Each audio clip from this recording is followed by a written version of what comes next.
This video contains news and analysis related to a recent terror attack in Kashmir. The content may include sensitive visuals and discussions that could be distressing to some viewers. Viewer discretion is advised. We strongly condemn all forms of violence and terrorism. The purpose of the content is solely to inform and create awareness based on verified reports. MDH chana masala এখন ছোলা হোক বা বরবটি দানা, সাদা চানা হোক বা কালো, সব রান্নাই হবে অসাধারণ। MDH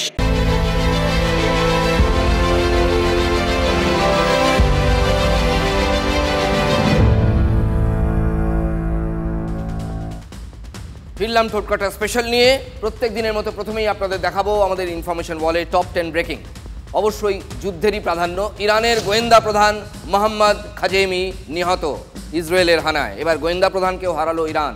2 নম্বর ব্রেকিং, ইসরায়েল ডিফেন্স ফোর্সের ঘাঁটিতে ইরানের বড় হামলা। ইসরায়েলি ডিফেন্স ফোর্সের ঘাঁটিতে ইরানের বড় হামলা।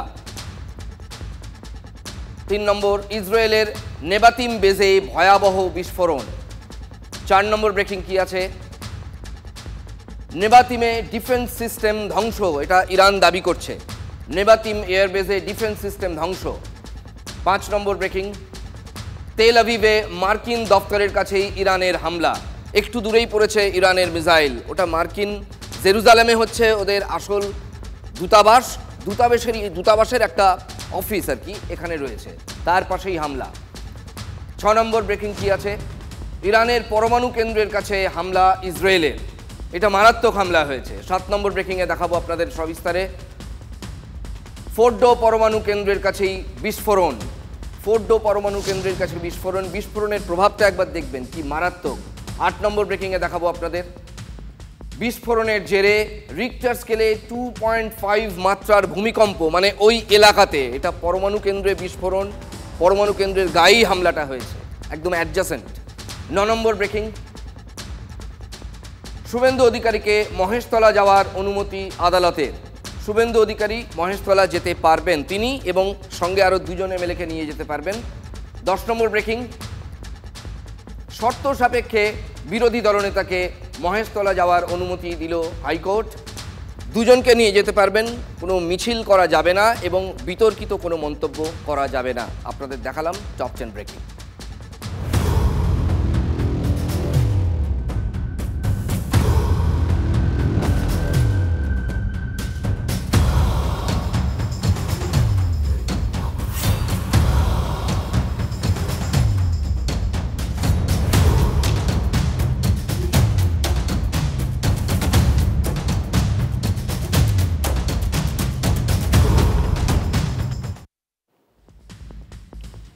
খেয়াল করুন আমাদের বিগ বল। বাংলা আমার অধিকার, বাংলা আমার অহংকার, বাংলা বললেই আমি কি বাংলাদেশি। আরও একবার দেখুন, বাংলা আমার অধিকার, বাংলা আমার অহংকার, বাংলা বললেই আমি বাংলাদেশি। কেন এটা দেখালাম, কারণ এই রিলেটেড ইস্যু তৈরি হয়েছে নতুন করে। আবার বাগদার দম্পতি রুটি রুজির তাগিদে মুম্বাই গিয়েছিলেন তারা 5 মাস আগে, এক স্বামী স্ত্রী। ফাজের মণ্ডল পেশায় রাজমিস্ত্রি। মুম্বাই পুলিশ ধরে বেঁধে তাদেরকে বাংলাদেশে পাঠিয়ে দেয়। কিন্তু বাংলাদেশে কেন? ফাজের মণ্ডলের বাবার অভিযোগ যে তার ছেলে বাংলায় কথা বলেন বলে এটাই তার অপরাধ, তাই তাকে নাকি পাঠিয়ে দেওয়া হয়েছিল বাংলাদেশে, মানে যাকে বলা হয় পুশব্যাক। সে 5 মাস আগে মুম্বাই গিয়েছিল, মুম্বাইতে ভালো কাজ টাজ করছিল। কিছুদিন আগে 10 তারিখের সামনে যে 10 তারিখ এলো, এই 10 তারিখে ফোন করলো আমার কাছে রাত 2টোর সময়, বাবা আমাকে তুলে নিয়ে গেছে মুম্বাই পুলিশ। আমাকে কেন তুলে নিয়ে গেছে, বলছে বাংলাদেশ বলে তো আমাদেরকে তুলে নিয়ে গেছে। বলে বাবা আমার কাছে ডকুমেন্টস পাঠাও, আমি ডকুমেন্টস সব মুম্বাই পুলিশকে পাঠিয়েছি। পাঠানোর সত্ত্বেও আমার ছেলেকে কুচব্যাক করেছে। আমি তো বাংলা ভাষা বলে এইটাই হলো মেন জিনিস। বাংলা ভাষায় কথা বলার অপরাধে তাদেরকে সেখান থেকে দিনাজপুরের মাধ্যমে বাংলাদেশে পুশব্যাক করে। বিজিবি আবার নতুন করে পরিবারকে ফোন করে তাদের কাছ থেকে ডকুমেন্টস চায়। তখন পরিবার জানতে পারে যে তাদেরকে আসলে বাংলাদেশে পুশব্যাক করে দেওয়া হয়েছে। 2 দিন ধরে কোনো খোঁজ পাই না আমার ছেলের। ফোন নিয়ে নিয়েছে, টাকা নিয়ে নিয়েছে, তার যত ডকুমেন্টস ছিল সব কেড়ে নিয়ে নিয়েছে, কোনো কিছু দেয়নি। হাতে 300 কোটি টাকা ধরে দিয়ে বাংলাদেশে কুচব্যাক করে পাঠিয়ে দিয়েছে। কিন্তু তাদের অপরাধ কি শুধুমাত্র বাংলা ভাষায় কথা বলাই কি অপরাধ? এই প্রশ্ন উঠতে শুরু করেছে। আমারও ডকুমেন্টস দেওয়া আছে ওখানে, তবু কেন নিয়ে গেল? তবু ওই বাংলা ভাষা বলে এই জন্য নিয়ে গেছে ওখানে। প্রশাসন দ্রুত ব্যবস্থা নিক বা আমাদের মন্ত্রী লেভেল থেকেও দ্রুত ব্যবস্থা নিক যে এটা এই যে বাঙালি বিদ্বেষ এটা শেষ হোক। ইতিমধ্যে বাগদার বিধায়ক মধুপর্ণা ঠাকুর তিনি বলছেন ভোটের আগে নয়া রাজনীতি শুরু করেছে, আতঙ্কের রাজনীতি। জন্ম এখানে, ভোট দিচ্ছে এখানে, সব কিছু আমার এখানে, এটা তো মানে পসিবলই নয়। যেহেতু হতে পারে হয়তো সামনে ভোট ইলেকশন আসছে, এর জন্য হতে পারে কি সাধারণ মানুষের মধ্যে ভয় দেখিয়ে এই জিনিসটা মানে ভয় দেখিয়ে ভোটটা নেবে, এটাও একটা হতে পারে। যেহেতু আমাকে ওয়েস্ট বেঙ্গলে এটা বেশি শুনতে পাচ্ছি, অ্যান্টি বেঙ্গল বলতে পারে, যেটা বিজেপিকে যেটা বলে, তো এখানেই তো প্রমাণ হয়ে যাচ্ছে কি হ্যাঁ এরা বাংলা বিরোধী। তৃণমূল তাদের সেই ধরাবাঁধা ইস্যু এরকম একটা মোক্ষম সুযোগ পেয়ে গেছে, ফলে তৃণমূল বলছে ভোটের রাজনীতি, বিজেপি বাংলা বিরোধী ইত্যাদি প্রভৃতি যেগুলো তারা বলে। রাজনীতির অতশত বোঝে না বাগদার এই নিতান্ত গরিব সাধারণ পরিবার। তাদের একটাই প্রশ্ন, তারা ভারতীয়, বৈধ কাগজপত্র নথিপত্র তাদের আছে, তারা যে ভারতীয় সেটা প্রমাণ করার জন্য, তা সত্ত্বেও বাংলাদেশে পুশব্যাক তাদের কেন করা হলো? মুম্বাই পুলিশই বাংলাদেশে পাঠিয়ে দেয় মুর্শিদাবাদের 3 শ্রমিককে। 2 জন ফেরত এসেছেন, 1 জন এখনও ওপার বাংলায়। এটা নাগরিকত্বের সংকট, এটা অস্তিত্বের সংকট। বলছে তোর সব পুরো ডুপ্লিকেট, সব আমার অরিজিনাল, এখন আমার কপি আছে বাড়িতে, ওটা চেক করতে পারেন। এখন 3 copy Aadhaar card, PAN card, voter card আর দলিল আছে আমার নামে জায়গা আছে, দলিল ফবিল সবকিছু আছে। জোর করে আমার ভেস ফ্যাক্টরি মেরি ধেরি আমার বাংলাদেশ পাঠিয়ে দিচ্ছে, না এদিকে লিখে না ওদিকে লিখে। যে ছেলেটাকে ধরা হয়েছে সেই ছেলেটা এক ভারতীয় নাগরিক, তার সমস্ত রকম ডকুমেন্টস আছে। অর্থের অভাবে বিভিন্ন সময় মানুষ বাইরে কাজে যায় পরিযায়ী শ্রমিক হিসাবে। বৈধ ডকুমেন্টস থাকা সত্ত্বেও মুম্বাই পুলিশ কিভাবে বিএসএফ এর মাধ্যমে বাংলাদেশে পাঠিয়ে দিল? আজকে কেন বা কী কারণে ভারতবর্ষে শুধুমাত্র নামের ভিত্তিতে বা একটা সম্প্রদায়ের ভিত্তিতে বাংলাদেশে প্রমাণ করতে চাইছে, এটা একটা তদন্ত হওয়া দরকার। নথি যাচাই করে 4 জনকে শেষ পর্যন্ত ভারতে ফেরানো সম্ভব হয়েছে। এই 4 জনকেই মুম্বাই পুলিশ বাংলাদেশে পুশব্যাক করেছিল। বাংলাদেশ বর্ডার গার্ড মানে বিজিবি এবং বিএসএফ এর ফ্ল্যাগ মিটিংয়ের পরেই কোচবিহার সীমান্ত দিয়ে তাদের ফিরিয়ে নিয়ে আসা হয়। ফেরত আসা মেহবুব শেখের বাড়ি মুর্শিদাবাদের ভগবানগোলায়, নাজিমুদ্দিন মণ্ডল তার বাড়ি হরিহরপাড়ায় মানে সেই মুর্শিদাবাদে, আর মিনারুল শেখের বাড়ি হচ্ছে বেলডাঙ্গায়। মুস্তাফা কামালের ঠিকানা পূর্ব বর্ধমানের মন্তেশ্বরে। 3-4 বছর আগে মোবাইলে একজন বাংলাদেশি বন্ধু ফোন করেছিল, সেই নাম্বার দেখে আমাদেরকে বলছে তোমাদের ইন্ডিয়ার প্রুফ সব ফেক, মানে তোমরা বাংলাদেশের বাসিন্দা। আমাদের বিশ্বাস করে না, তারপর মেরে ধরে চুরি করে রাত্রে অন্ধকারে আমাদেরকে বাংলাদেশে পাঠিয়ে দেয়। করে আমরা বাঙালি মানে মুম্বাই মহারাষ্ট্রে পুলিশ কি বলছে বাঙালি মানেই বাংলাদেশি। এনারা আমাদেরকে বাড়ি পাঠাচ্ছে, আমাদের খুব ভালো লাগছে। তা না হলে আমরা তো হয়তো জীবনে বাঁচতেই পারতাম না, বাংলাদেশে বিডিআররা গুলি মারতো, নাই তো সারা জীবন জেলে পচতে হতো। বাঙালি ইকুয়ালস টু বাংলাদেশি, এই সরল অঙ্কটা মুম্বাই পুলিশের মাথায় কে ঢোকালো? শুধু তো মুম্বাই বা মহারাষ্ট্র নয়, দিল্লি, অসম সহ দেশের বিভিন্ন রাজ্যে গত কয়েক মাস ধরে অবৈধ বাংলাদেশিদের খোঁজ চলছে, সেটা অত্যন্ত ভালো কথা। পুশব্যাক চলছে, সেটাও অত্যন্ত ভালো কথা। এটা আমাদের স্বার্থেই, আমাদের দেশের স্বার্থে, দেশের সার্বভৌমত্বের স্বার্থে। কিন্তু প্রশ্নটা পুশব্যাক নিয়ে নয়, প্রশ্ন হলো Aadhaar card, PAN card, voter card থাকার পরেও কেন এই বাংলার পশ্চিমবঙ্গের পরিযায়ী শ্রমিকদের বাংলাদেশে পাঠিয়ে দেওয়া হচ্ছে? হয়তো সবাইকে নয়, কিন্তু যাদের পাঠানো হয়েছে সেটাই বা কেন হবে? কেন তথ্য নথি ভালো করে যাচাই করে দেখা হচ্ছে না?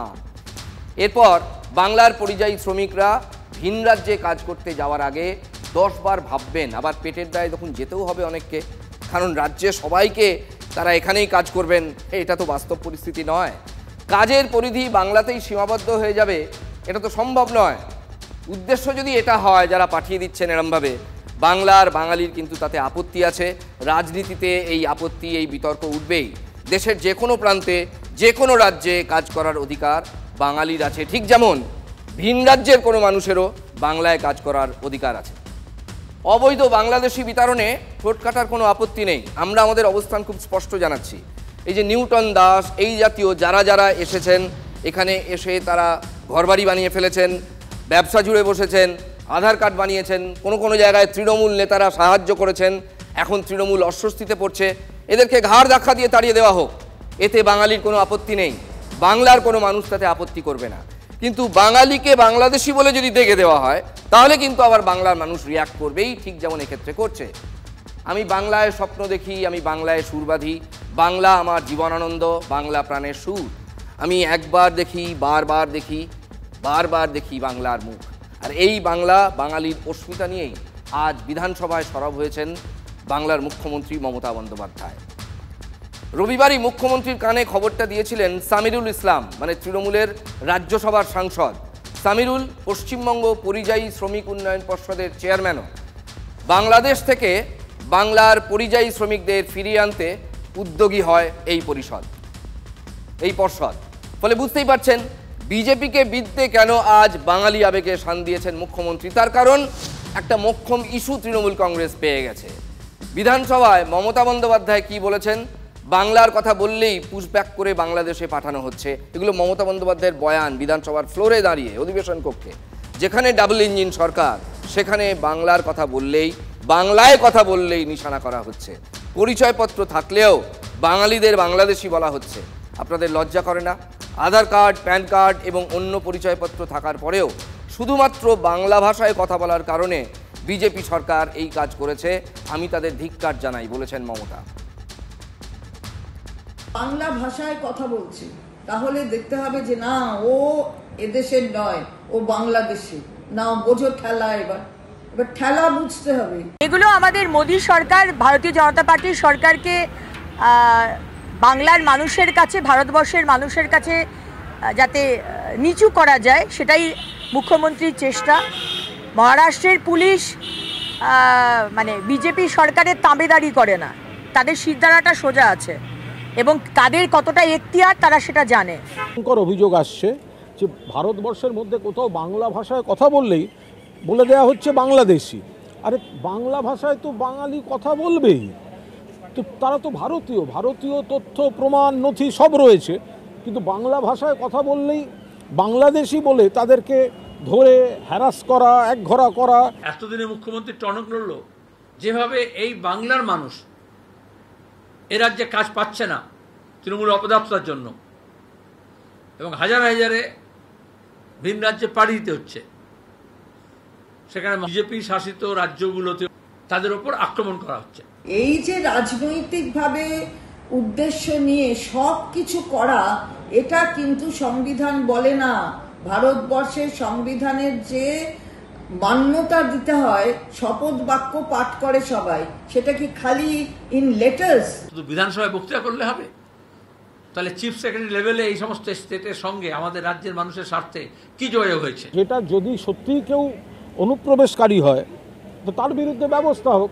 বিএসএফ কেন আটকাতে পারেনি অমিত শাহ জবাব দেবে, কিন্তু যারা বাংলায় কথা বলেন এবং ভারতীয় তাদেরকে ধরে বাংলাদেশে পাঠিয়ে দেওয়া হচ্ছে, বিএসএফ এর হাতে তুলে দেওয়া হচ্ছে। মাননীয় মুখ্যমন্ত্রী নিজে, তার সরকার নদিয়াতে যারা হিন্দু বাঙালি উদ্বাস্তু তাদেরকে নোটিশ দিয়েছে। কটা নোটিশ লাগবে মুখ্যমন্ত্রীর?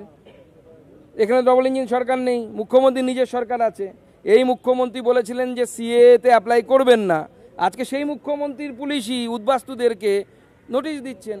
মুখ্যমন্ত্রী শাক দিয়ে মাছ ঢাকতে চাইছেন। মাননীয় মুখ্যমন্ত্রী বললেন সিএতে ফর্ম ফিল আপ করতে হবে না।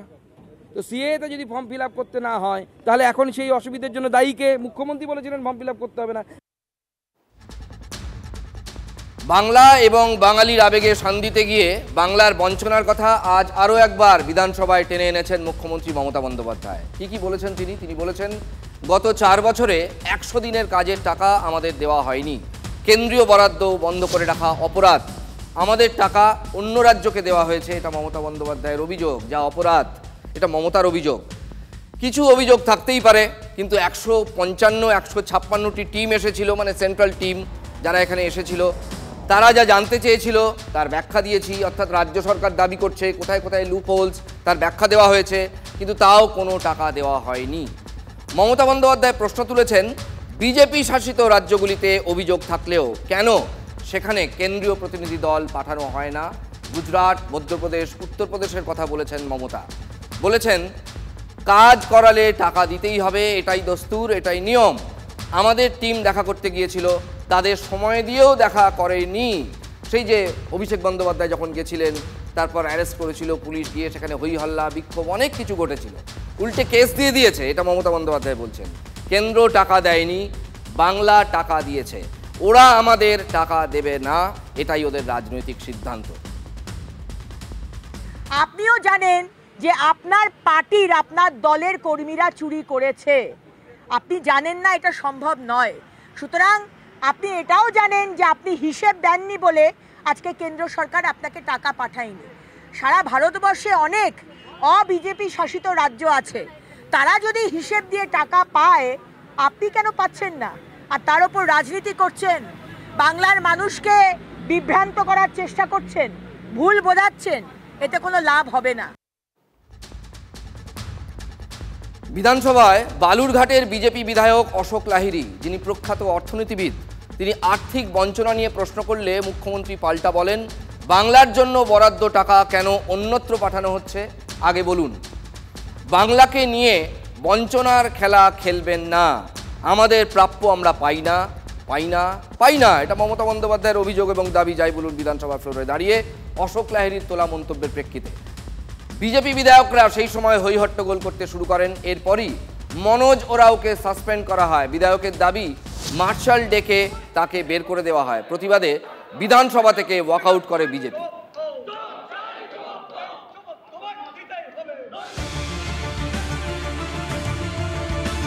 2021-এর বিধানসভা নির্বাচনের আগে তৃণমূল কংগ্রেস স্লোগান তুলেছিল, বাংলা নিজের মেয়েকে চায়। 2026-এর বিধানসভা নির্বাচন এখনো অনেক দেরি আছে, কিন্তু তার আগেই বাংলা বাঙালি ইস্যুতে সরব হলেন তৃণমূল সুপ্রিমো মমতা বন্দ্যোপাধ্যায়, রাজ্যের মুখ্যমন্ত্রী মমতা বন্দ্যোপাধ্যায়। বিধানসভার অধিবেশন কক্ষে দাঁড়িয়ে বাংলার বঞ্চনা নিয়ে তিনি যেমন সরব হলেন, 100 দিনের কাজে অসঙ্গতি থাকা সত্ত্বেও বিভিন্ন অন্যান্য বিজেপি শাসিত রাজ্য টাকা পাচ্ছে, আর বারংবার সমস্ত ব্যাখ্যা জমা দেওয়ার পরেও টাকা পাচ্ছে না বাংলা, এই ইস্যুতে যেমন তিনি সরব থাকলেন, পাশাপাশি বিজেপি শাসিত রাজ্যে বাংলা বললে তাদেরকে হেনস্থা করা হচ্ছে। মমতা বন্দ্যোপাধ্যায়ের কণ্ঠে এই বাংলা বাঙালি ইস্যু কিন্তু আরও একবার প্রতিধ্বনিত হতে শুরু করলো। আশা রাখা যায় বিধানসভা নির্বাচন যত এগিয়ে আসবে, তৃণমূল কংগ্রেস এই বাংলা বাঙালি ইস্যুকে আরও বেশি করে তুলে ধরবে।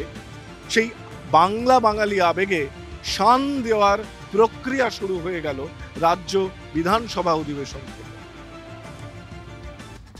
বাংলা এবং বাঙালির বঞ্চনার অভিযোগ নিয়ে কত কথাই তো দেখলেন, শুনলেন। এ নিয়েও শাসক বিরোধী শিবির কেমন একে অপরকে আক্রমণে ফালা করে দিতে পারে, অনেক দিন ধরেই চলছে। আবার নতুন পর্ব শুরু হলো, যেহেতু 2026-এর বিধানসভা ভোট আসছে, সবার সেটা মাথায় আছে। দুপক্ষই বাংলার বাঙালি, তবু রাজনীতির চেয়ে বড় বোধহয় আর কিছুই নেই। আর একদিকে পেহেলগাঁও ইস্যুতেও নতুন করে ঝড় তোলার চেষ্টা করছে তৃণমূল কংগ্রেস এবং তার কেন্দ্রেও সেই বাংলা মানে বাঙালির সাংসদ। দেখুন, बोलिए ना मुझे क्या बोलते भेलपुरी खाली थी, बेलपति साइड में था, एक इंसान है उसने उसको गोली मारी।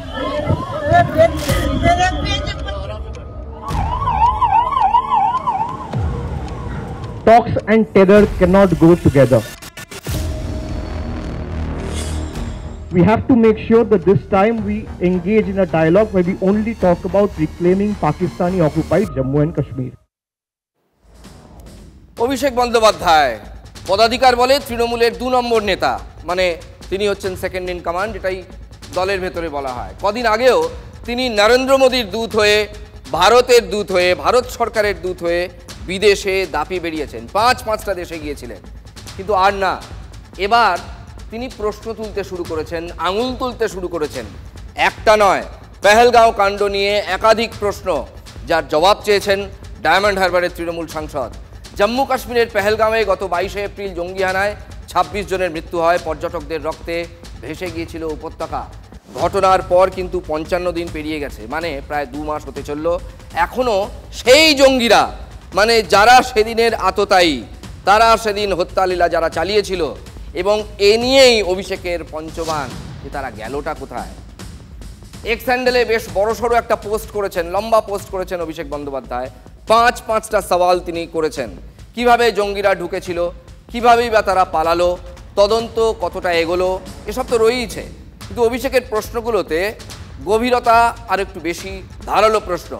অনেক দিন তো হলো, এবার তিনি স্পষ্টই জানতে চাইছেন জঙ্গিরা কিভাবে সীমান্তে এত কড়া নিরাপত্তার ঘেরাটোপ পেরিয়ে ভারতে অত দূর পর্যন্ত ঢুকে আসতে পারলো, জাতীয় নিরাপত্তায় এত বড় ফাঁক থাকে কি করে। দেখুন, এই প্রশ্নগুলো অভিষেক বন্দ্যোপাধ্যায় যখন বিদেশে, তখন তার দল তুলতে শুরু করে দিয়েছিল। সেই সময় নরেন্দ্র মোদী এখানে এসেছিলেন, সিঁদুর সেই সময় মুখ্য আলোচ্য ছিল, রাজনীতির তরজা ছিল। কিন্তু অভিষেক এর আগে এরকম প্রশ্ন এইভাবে কিন্তু তোলেননি, কারণ he was part and parcel of the delegation. যে ডেলিগেশন বিদেশের মাটিতে কেন অপারেশন সিঁদুর চালাতে হলো তার ব্যাখ্যা দিতে গিয়েছিল। কিন্তু এখন এটা কিন্তু আবার ঘরের রাজনীতি। এই যে ২৬ জন নিরীহ নাগরিকের মৃত্যু হয়েছে, তার দায় নেবে কে? এই প্রশ্নগুলো অভিষেক তুলছেন। আরও প্রশ্ন তুলেছেন অভিষেকের, আরও প্রশ্ন, গোয়েন্দা ব্যর্থতার পরও কোন যুক্তিতে পুরস্কৃত করা হলো আইবি প্রধানকে? পুরস্কৃত বলছেন কেন? এটা তিনি বলছেন, তিনি মনে করছেন পুরস্কৃত করা হয়েছে, কারণ পেহেলগাঁও কাণ্ডের ১ মাসের মধ্যেই আইবি প্রধানের মেয়াদ 1 বছরের জন্য বাড়ানো হয়েছে। এটা কি করে হয়? অভিষেক প্রশ্ন তুলেছেন। বিরোধী নেতাদের গতিবিধি নজরে রাখতে অভিষেকের অভিযোগ যে পেগাসাসের মতো প্রযুক্তি ব্যবহার করা হয়, তাহলে হত্যাকারীদের ধরতে সেই প্রযুক্তি ব্যবহার করা হয় না কেন? জবাব চেয়েছেন তৃণমূল সাংসদ। এটা এখন কার্যত স্পষ্ট যে অপারেশন সিঁদুর এবং পাকিস্তানের সঙ্গে যুদ্ধ, এগুলিকে ভোট যুদ্ধে হাতিয়ার করে বিজেপি ঝাঁপাতে চাইছে। তার কারণ দেখুন, বিজেপি যেটা করেছে, বিজেপি সিঁদুর নিয়ে রাজ্যে রাজ্যে সভা করছে, লোকাল লিডাররা করছেন, প্রধানমন্ত্রী বিভিন্ন জায়গায় যাচ্ছেন, এটাকে তৃণমূল বলছে সিঁদুর বেচা। সামনে বিহার ভোট, পরের বছর বাংলায় ভোট রয়েছে, ধুন্ধুমার নির্বাচন 2026-এর। কিন্তু বিজেপি এর থেকে মাইলেজ দিতে প্রস্তুত এবং ব্যস্ত। কিন্তু এবার এটা স্পষ্ট হয়ে যাচ্ছে যে গেরুয়া শিবিরের নিজেদের অস্ত্রেই তাদের ঘায়েল করার চেষ্টা করছে তৃণমূল। অভিষেকের তৃতীয় প্রশ্ন, তাতে তিনি জানতে চেয়েছেন পেহেলগাঁও হামলায় অভিযুক্ত 4 জঙ্গি গেল কোথায়? তারা কি জীবিত নাকি তারা মৃত? জঙ্গিদের বিষয়ে কেন্দ্র কোনো স্পষ্ট, মানে ওই 4 জঙ্গির কথা, ওই 4 জঙ্গির ব্যাপারে কোনো স্পষ্ট বিবৃতি কেন কেন্দ্র দিচ্ছে না? পাক অধিকৃত কাশ্মীর ভারত কবে পুনরুদ্ধার করবে? এটা একটা পপুলার সেন্টিমেন্ট। এটা মমতা বন্দ্যোপাধ্যায় কদিন আগে মনে করে দেখুন, আপনাদের আমরা জানিয়েছিলাম, বিধানসভায় মমতা বন্দ্যোপাধ্যায় বলেছিলেন যে দখল করে নেওয়ার সুযোগ ছিল, তার মানে ইট ওয়াজ আ গোল্ডেন অপরচুনিটি, একটা সুবর্ণ সুযোগ ছিল। এটা কিন্তু পপুলার সেন্টিমেন্ট। এবার সেই সেন্টিমেন্ট প্রথমে অভিষেক টুইট করেছিলেন ঘটনা ঘটার পর যে পিওকে ফিরিয়ে আনা উচিত, আবার সেই প্রশ্নটা তিনি জোরালোভাবে তুলছেন। আরও জবাব চাইছেন অভিষেক বন্দ্যোপাধ্যায়। তিনি বলছেন যে ডোনাল্ড ট্রাম্পের প্রসঙ্গে, কারণ ডোনাল্ড ট্রাম্প দাবি করেছেন তার হস্তক্ষেপেই নাকি ভারত পাক যুদ্ধবিরতি বা সংঘর্ষ বিরতি যাই বলুন সেটা হয়েছে। কেন্দ্র এখনো পর্যন্ত এই কথা সর্বসমক্ষে খণ্ডন করছে না। কেন অভিষেক বন্দ্যোপাধ্যায় এটা বলেছেন? অভিষেক লিখেছেন, জাতি ধর্ম দল রাজনীতি সব ভুলে গোটা দেশের মানুষ একজোট হয়ে সেনার সমর্থনের পাশে দাঁড়িয়েছিল অপারেশন সিঁদুরের সময়। কিন্তু 140 কোটি ভারতীয়র আবেগ নিয়ে ছেলে খেলা কেন করা হচ্ছে? এটা অভিষেকের জবাব, অভিষেকের বয়ান। জবাব চাই এই প্রশ্নগুলোর। মুখ বুঝে আর কতদিন পার পেয়ে যাবে মোদীর সরকার? সাফ প্রশ্ন তুলেছেন অভিষেক বন্দ্যোপাধ্যায়। তার 5 নম্বর প্রশ্নমানটা আগাগোড়া চাচাছোলা। তৃণমূলের নাম্বার 2 জানতে চেয়েছেন সর্বদলীয় প্রতিনিধি দলের 33টি দেশ সফরের পর কতগুলো দেশ খোলাখুলি ভারতকে সমর্থন করেছে। এটা কিন্তু খুব অদ্ভুত, এটা কিন্তু খুব ইন্টারেস্টিং। সর্বদলীয় প্রতিনিধি দলের part and parcel Abhishek Bandyopadhyay নিজে ছিলেন। And now he is questioning, তিনি নিজেই তিনি প্রশ্ন তুলছেন যে এতগুলো সর্বদলীয় প্রতিনিধি দল 33টা দেশ ঘুরে আসার পর কটা দেশ এই পেহেলগাঁও কাণ্ডে প্রকাশ্যে ভারতের সমর্থনে দাঁড়িয়েছে এবং পাকিস্তানের নিন্দা করছে? এই প্রশ্ন তিনি তুলছেন। তিনি কিন্তু নিজেই এই ডেলিগেশনের পার্ট ছিলেন। অভিষেকের প্রশ্ন, ভারত যদি সত্যি বিশ্বের 4র্থ বৃহত্তম অর্থনীতি হয়, তাহলে পেহেলগাঁও হামলার পর কি করে ইন্টারন্যাশনাল মনিটারি ফান্ড বা IMF এবং বিশ্বব্যাংক থেকে পাকিস্তান বিপুল অঙ্কের ঋণ বা সাহায্য পেল? কি করে এটা সম্ভব? এটা অভিষেক প্রশ্ন তুলছেন। সীমান্তে সন্ত্রাসবাদী কাজকর্মে জড়িত একটি দেশ কিভাবে শুধু আন্তর্জাতিক তদন্ত এড়াতে পেরেছে এমন নয়, উল্টে পুরস্কৃতও হয়েছে আর্থিকভাবে। মোদী সরকারের উদ্দেশ্যে ছুড়ে দেওয়া অভিষেকের এই 5খানা প্রশ্ন, এটা তৃণমূল মনে করছে যে এই প্রশ্ন যথেষ্ট ধারালো এবং এগুলো এক একটা বোমার সমান। এটা তৃণমূল কংগ্রেস হইহল্লা করে প্রচার করা শুরু করে দিয়েছে। অভিষেক বন্দ্যোপাধ্যায় যে লাইন দিলেন সেই লাইন ফলো করতে শুরু করে দিয়েছেন নিচুতলার নেতারা। জাতীয় রাজনীতিতে এই বিস্ফোরণের অভিঘাত কিন্তু টের পাচ্ছে বিজেপি, এটা তৃণমূল মনে করছে। এর আগেও পেহেলগাঁও হামলার প্রেক্ষিতে সংসদের বিশেষ অধিবেশনে সরব হয়েছিলেন মমতা বন্দ্যোপাধ্যায় সহ বিরোধীরা, যদিও তার আগে অনেক আগে কংগ্রেস চেয়েছিল। কান্দাইরি কেন্দ্র আলোচনা চেয়েছে বিরোধী শিবির, আমলি দেওয়া হয়নি। অভিষেকের তোলা প্রশ্নগুলোর আফটার এফেক্ট কি হয়, আদৌ কিছু হয় কিনা, এখন সেটা একটা বড় প্রশ্ন। অভিষেক বন্দ্যোপাধ্যায় গুরুত্বপূর্ণ 5টি প্রশ্ন। আন্তর্জাতিক রিলেশন নিয়ে অভিষেক বন্দ্যোপাধ্যায়ের মতো আনকোরা লোকের মন্তব্য না করাই ভালো। তার বক্তব্যের ম্যাচুরিটি খুঁজতে গিয়ে আমি দেখলাম তিনি হয়তো ভেবেছিলেন যে সারা বিশ্বের দেশগুলো হাত তুলে আমরা সমর্থন করব, এই রকম কিছু একটা তিনি আশা করেছিলেন। আমাদের দেশে কেন হলো সেই প্রশ্নটা তোলার আপত্তি কোথায় আছে? এটা 5টা প্রশ্নর বিষয়ে সম্পূর্ণভাবে নীরব থাকছে কেন্দ্রীয় সরকার। বাহ, এবার হয়েছে স্বাদ। হ্যাঁ, অপূর্ব স্বাদ। এমডিএচ এর চাঙ্কি চাট মশলা, জীবনে আসল স্বাদ জাগলো। আসল মশলা এমডিএচ